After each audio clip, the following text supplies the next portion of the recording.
Assalamualaikum warahmatullahi wabarakatuh. Hari ini kita akan membahas mengenai sistem reproduksi pada manusia.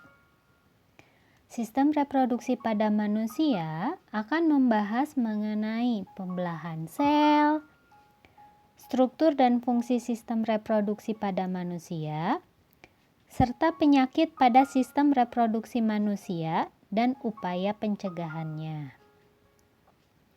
Tahukah kamu bagaimana kamu bisa ada di dunia ini? Berapa lama kamu ada di dalam kandungan ibumu? Dari mana kamu mendapatkan makanan selama dalam kandungan? Nah, untuk menjawab pertanyaan-pertanyaan itu, kita coba ingat kembali pelajaran kelas 7 mengenai sel. Ada yang masih ingat? Ya, sel adalah bagian terkecil dari makhluk hidup. Kumpulan sel yang jumlah selnya sangat banyak dapat membentuk jaringan. Kumpulan jaringan yang berbeda-beda itu bisa membentuk satu organ.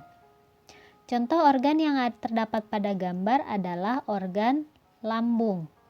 Organ yang sudah kalian pelajari diantaranya lambung, usus, jantung, hati. Nah, kumpulan organ bisa bekerja sama dan memiliki fungsi yang kompleks, itu disebutnya sistem organ. Sistem organ yang terdapat pada gambar contohnya adalah sistem organ pencernaan. Terdapat hati, lambung, pankreas, serta usus. Sistem organ lain yang pernah kalian pelajari adalah sistem peredaran darah, pernafasan, dan sistem gerak. Kali ini kita akan membahas mengenai sistem organ, tapi bukan sistem organ pencernaan, melainkan sistem organ reproduksi pada manusia. Kita awali dengan pembelahan sel. Kenapa sih diawalinya dengan pembelahan sel? Karena manusia awalnya berasal dari satu buah sel yang membelah terus-menerus sehingga menjadi manusia seutuhnya. Orang yang meneliti tentang sel salah satunya adalah Rudolf Virchow. Ini nih orangnya. Kata beliau, semua sel hidup dari sel yang sudah ada sebelumnya, atau omniselula e-selula. Maksudnya apa nih? Katanya, satu sel makhluk hidup yang ada sekarang itu berasal dari satu sel makhluk hidup yang ada sebelumnya. Pembelahan sel itu ada dua macam, mitosis dan meiosis. Kita kenalan yuk satu-satu. Pertama, pembelahan mitosis. Tipe pembelahan sel yang menghasilkan dua sel anakan. Maksudnya gini nih, kalau misalkan ada satu sel induk tuh ingat sama induk ayam. Berarti ibunya, bapaknya, apa anaknya? Ya, induk berarti disebut ibu.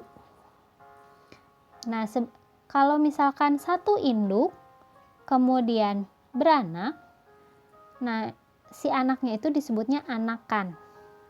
Dari satu sel induk nanti akan menghasilkan dua sel yang baru.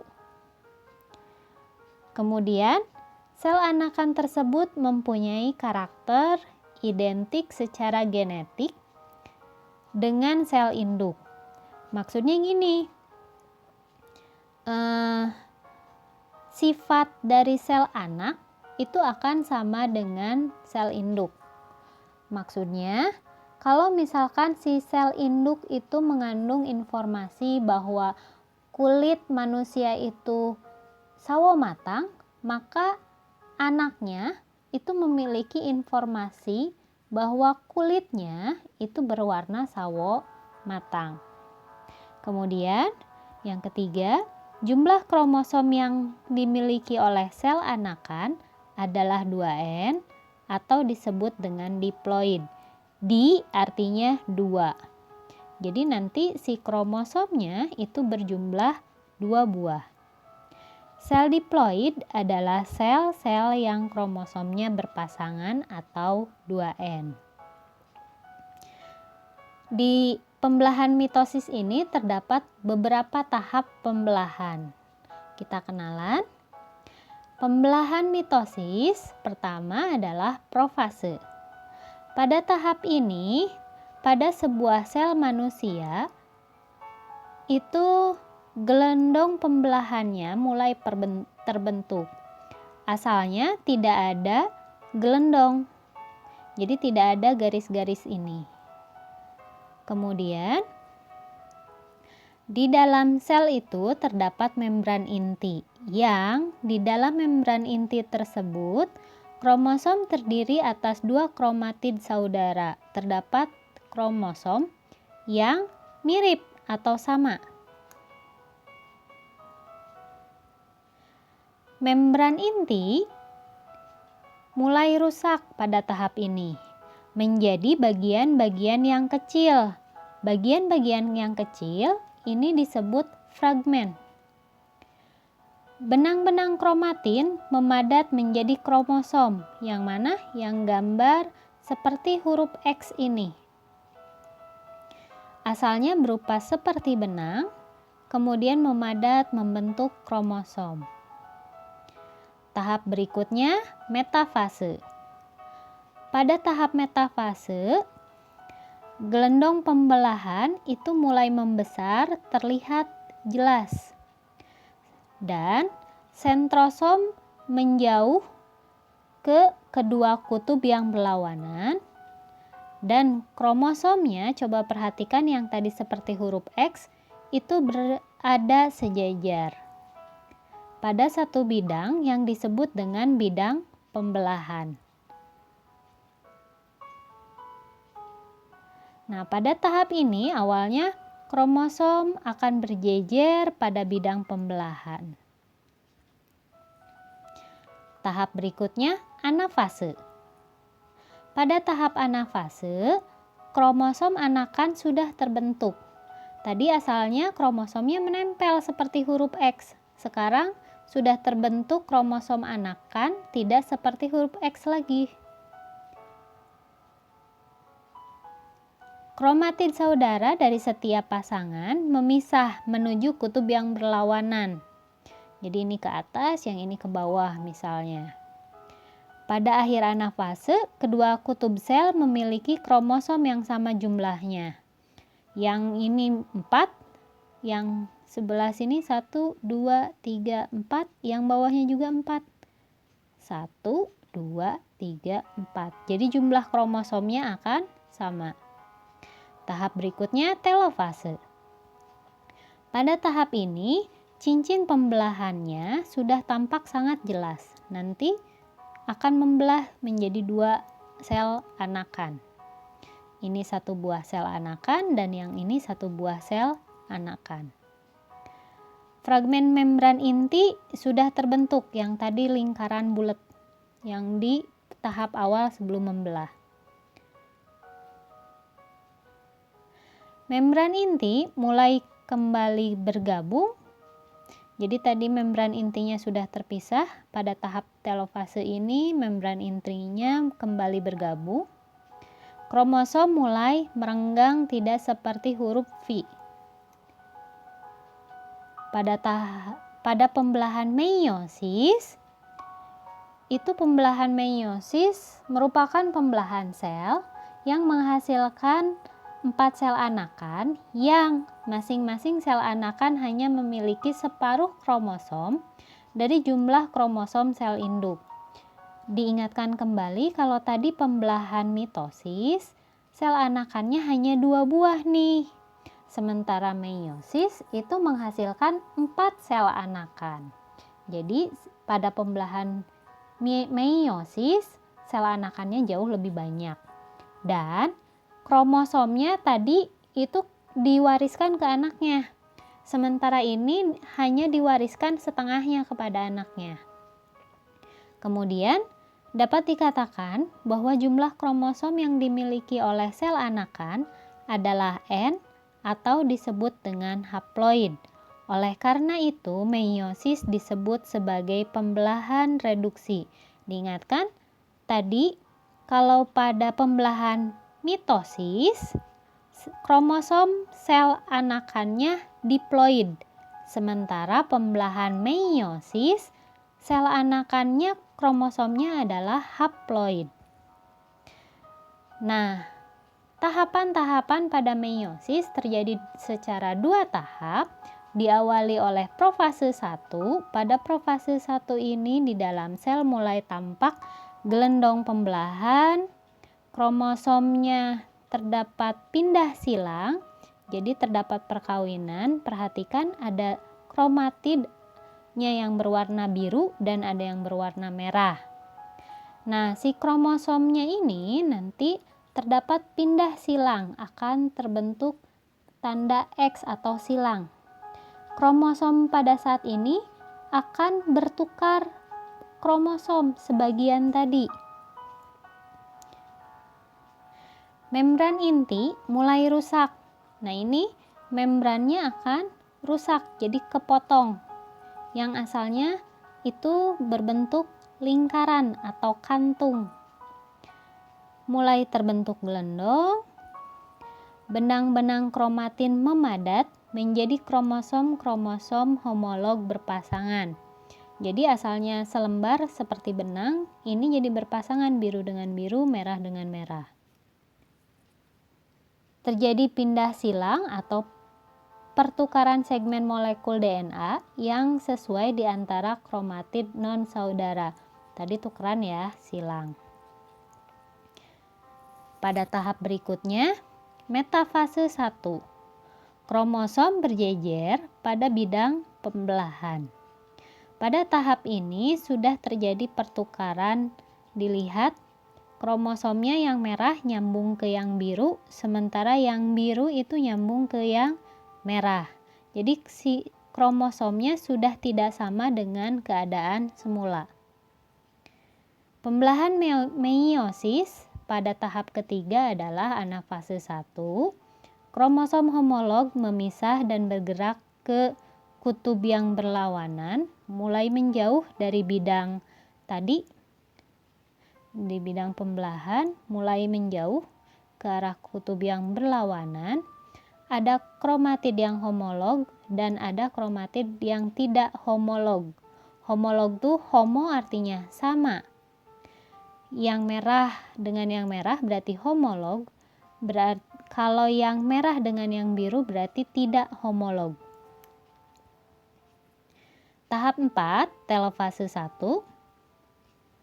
Mulai terbentuk lekukan untuk membagi sel menjadi 2. Ada lekukannya di sini dan di sini. Agar nanti selnya terbagi menjadi 2 buah. Kromosom homolog memisah dan bergerak ke kutub-kutub yang berlawanan. Jadi ini kromosomnya sudah terpisah, yang sebagian ke atas, sebagian lagi ke bawah. Membran inti mulai terbentuk kembali, nanti si membran yang ada di tengah ini akan bersatu, membuat membran seutuhnya. Sitokinesis menyebabkan terbentuknya 2 sel anakan yang bersifat haploid. Tahap berikutnya, profase 2. Membran inti mulai rusak menjadi bagian-bagian kecil atau fragmen dan terbentuk gelendong pembelahan. Jadi ini sudah ada lekukan tadi di tahap sebelumnya, sekarang lekukannya sudah betul-betul memisah pada tahap profase 2. Kromatid mulai bergerak ke bidang pembelahan. Pada tahap berikutnya, metafase 2, kromosom berjejer pada bidang pembelahan. Ini bidang pembelahannya. Tahap berikutnya, anafase 2, kromatid terpisah dan bergerak ke kutub-kutub yang berlawanan. Tadinya nempel, di bidang pembelahan, kemudian si kromosomnya memisah menjauh menuju kutub yang berlawanan. Tahap 8, telofase. Telofase 2 ini nukleus mulai terbentuk, terurai membentuk kromatin, dan sitokinesis terjadi. Nah, kesimpulannya diulang, kalau mitosis tadi hanya terjadi satu tahap, meiosis itu terjadi 2 tahap. Profasenya pada mitosis cuma 1, sementara profase pada meiosis terdapat 2 kali. 1, 2. 2 yang ini ya. Nah, asalnya si mitosis itu tadi cuma satu sel induk, asalnya dari satu sel induk. Dia memisahkan isinya dulu, inti dari kromosomnya memisah. Kemudian si pemisahan ini berlangsung lambat menjadi beberapa tahap, metafase, anafase, kemudian telofase. Dari satu induk itu menghasilkan 2 sel anakan. Jadi anaknya nanti 2 sel anakan, ada 2 buah. Sementara pada meiosis, asalnya dari satu sel induk, itu membelah dulu menjadi 2 sel anakan. Yang ini yang sudah terbelahnya, jadi ada 2. Masing-masing sel anakan akan membelah kembali menjadi 2 sel anakan. Jadi jumlah totalnya 1 kali pembelahan meiosis itu menghasilkan 4 sel anakan. Dari 1 menjadi 1, 2, 3, 4 sel anakan. Nanti ininya akan memisah seperti ini. Oke, kesimpulannya.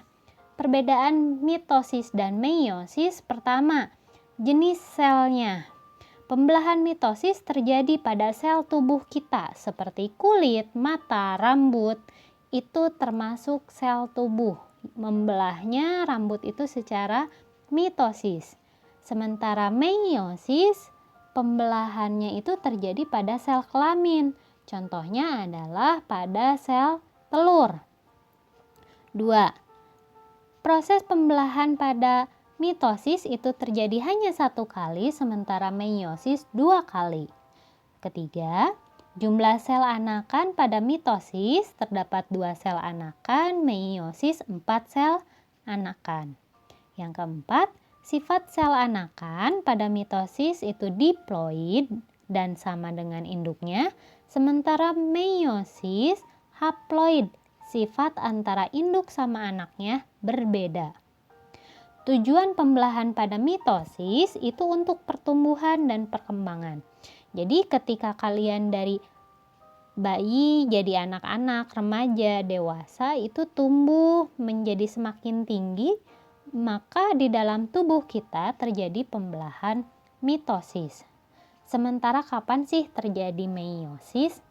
Meiosis itu ketika setelah sel telur itu mengalami fertilisasi atau pembuahan, nanti akan menghasilkan zigot. Nanti si zigotnya ini akan membelah. Nah, si zigot yang membelah menjadi besar, menjadi calon bayi, itu membelahnya secara meiosis. Jadi terjadinya di kandungan ibu kalian. Kemudian yang keenam, pertukaran genetik. Pada meiosis tidak terjadi pertukaran genetik antara kromosom-kromosom yang homolog. Jadi tidak ada pertukaran kromosom atau sifat yang sejenis. Sementara di meiosis itu terjadi pertukaran genetik antara kromosom-kromosom yang homolog. Ingat yang tadi X-nya itu kalau di mitosis tidak berubah warna kan?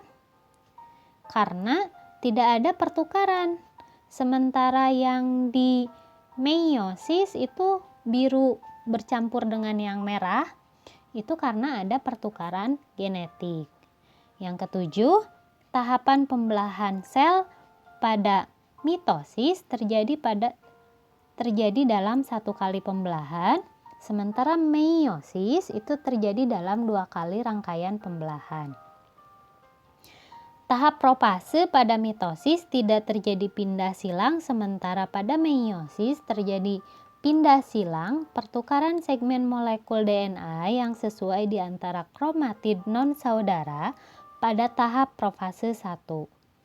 Terakhir, duplikasi kromosom itu terjadi pada awal profase pada mitosis, sedangkan pada meiosis pada pertengahan profase 1. Sekian, terima kasih. Assalamualaikum warahmatullahi wabarakatuh.